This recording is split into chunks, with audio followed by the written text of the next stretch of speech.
विनोद जी, पहले तो ये मैं चाह रहा हूं कि थोड़ा इस पर 10 सीटों के उपचुनाव पर बताइए। मतलब इंडिपेंडेंट एक एनालिसिस अगर हम करें, और अनंत से भी यही पूछूंगा, कुछ तो संकेत इससे मिलेगा ना? 10 सीटें हैं। देखिए, संकेत तो मिलता है, लेकिन उपचुनाव जो है उसमें बहुत सारे स्थानीय कारक बहुत हो जाते हैं। मतलब जिस सीट पे चुनाव हो रहा है उसमें जो है मतलब आमतौर पर जो उपचुनाव होता है, तो अगर राज्य सरकार के खिलाफ बहुत गुस्सा नहीं है तो आमतौर पर उपचुनाव सत्ताधारी पार्टी जीत लेती है, और अगर उपचुनाव सत्ताधारी पार्टी हारती है तो उसका एक संकेत जाता है कि गुस्सा है राज्य सरकार के खिलाफ। मैं 2 उदाहरण देना चाहूँगा आपके सामने, इसी उत्तर प्रदेश के।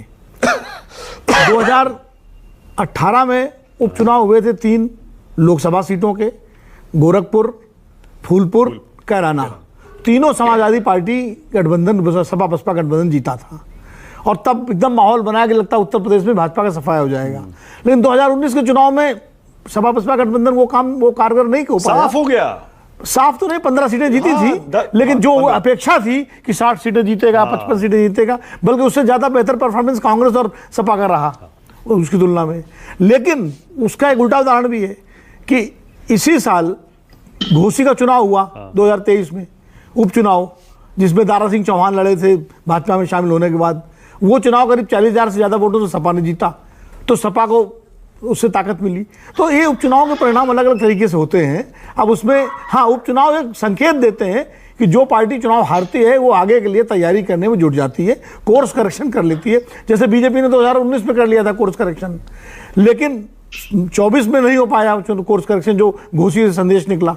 इसलिए मुझे लगता है उपचुनाव का महत्व दोनों पार्टियों के लिए ये रहेगा कि जैसे नतीजे आए।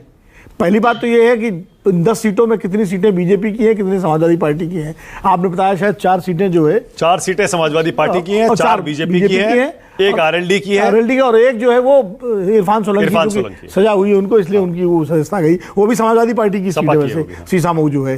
तो अब पहली चुनौती तो इन दलों के सामने होगी अपनी अपनी सीटें बचाने की। बीजेपी के सामने चुनौती होगी अपनी 5 सीट बचाने की, और सपा के सामने होगी अपनी जो है बीजेपी के सामने 4 सीट बचाने की, और सपा के सामने 5 सीटें बचाने की, एक आरएलडी की सीट बचाने की। तो एनडीए 5 हो गया, एनडीए 5 और इंडिया गठबंधन 5 हो गया। कांग्रेस की तो कोई सीट है नहीं इसमें, मतलब तो कांग्रेस को समाजवादी पार्टी क्या अपनी सीट कोई देगी?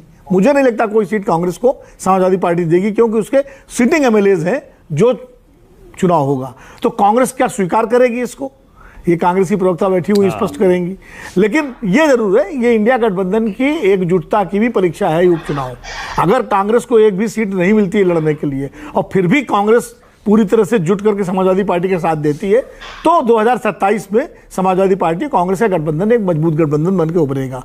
अगर कांग्रेस खाली नाम के लिए समर्थन करती है, भाई हमारा तो है नहीं, सपा लड़े चुनाव, तो कहीं ना कहीं उसमें एक खटास भी आ सकती है। तो ये चुनाव इंडिया गठबंधन की एकता के लिए भी बहुत महत्वपूर्ण है, और बहुत एक तरह से अग्नि परीक्षा है उसकी। हाँ, और देखिए ना, अभी हाल में देखिए आप, दिल्ली में आम आदमी पार्टी से गठबंधन टूट गया। लोकसभा के बाद विधानसभा कह रहे हैं दोनों अलग अलग लड़ेंगे। कांग्रेस इतनी हमलावर हो गई कि अब शराब घोटाले में ही आम आदमी पार्टी को घेर रही है, अरविंद केजरीवाल को घेर रही है। एक सिल्वर लाइन है इनके लिए कि जो बीजेपी की सीटें हैं वो शायद कांग्रेस को 1 या 2 सीटें हो सकता है समाजवादी पार्टी दे दे, 1 सीट 2, जैसे गाजियाबाद की सीट है, शहरी सीट है, वो मिल सकती है, समाजवादी पार्टी दे सकती है, या 1-2 सीटें और दे सकती है। तो वो एक मतलब अपनी 5 सीटें छोड़ करके जो बाकी जो 5 जो बीजेपी की हैं उनमें कांग्रेस पार्टी कुछ सीटें दे सकती है। हाँ, क्योंकि दोनों प्रवक्ताओं की, चित्रा बाथम और सुनील साजन की बातें आप सुनेंगे तो आपको भी समझ में आएगा कि कुछ ना कुछ तो चल रहा है। अरे एक मेरा अनुरोध है, बोलिए ना, कि भाई अब दोनों 50 से ऊपर हो गए नेता। अब उनको लड़के तो मत कहिए, युवा। यही लोग कहते हैं अपने प्रचार में यूपी के 2 लड़के, हम थोड़े कह रहे हैं। अब युवा कहिए कम से कम। ये लोग कहते हैं, विनोद जी देखिए, ये जब कोई कहेगा कि यूपी के 2 लड़के, तो हमें तो कहना पड़ेगा यूपी के 2 लड़के। कब तक लड़के कहे? अनंत भाई बैठे हुए हैं, अब ये मेरे अनुज है, मैं इनको लड़का थोड़ी कहूंगा। हमसे छोटे हैं लेकिन मैं लड़का नहीं कहूंगा भाई। अच्छा, एक कमेंट, अच्छा बताइए, लड़के हैं या नहीं है? सुनील बता दीजिए भाई, कोई दिक्कत तो नहीं है लड़के कहने पे? मेरा तो मानक जी, मेरा तो विरोध ही यही था कि आप इतने बड़े नेताओं को अगर लड़के कह रहे हैं, और जिनको आप लड़के कह रहे हैं उनमें से एक लोग योगी आदित्यनाथ जी से बड़े हैं, एक लोग छोटे हैं, तो योगी आदित्यनाथ जी बूढ़े हो गए और बड़ा जो है वो लड़का है। यही तो। अच्छा, अब एक बात बताइए, यूपी के 2 लड़के कैंपेन आपने ही चलाया था ना?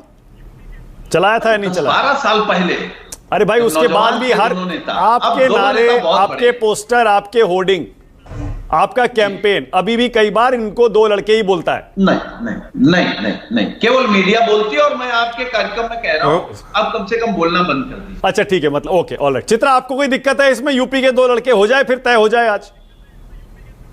मैं इतना जरूर कहूंगी कि लड़के हो ना हो, वो जो भी आपको उसके ऊपर ऑब्जेक्शन हो, लेकिन लड़ाके वो जरूर है, ये बात इतना तो उन्होंने साबित कर दिया।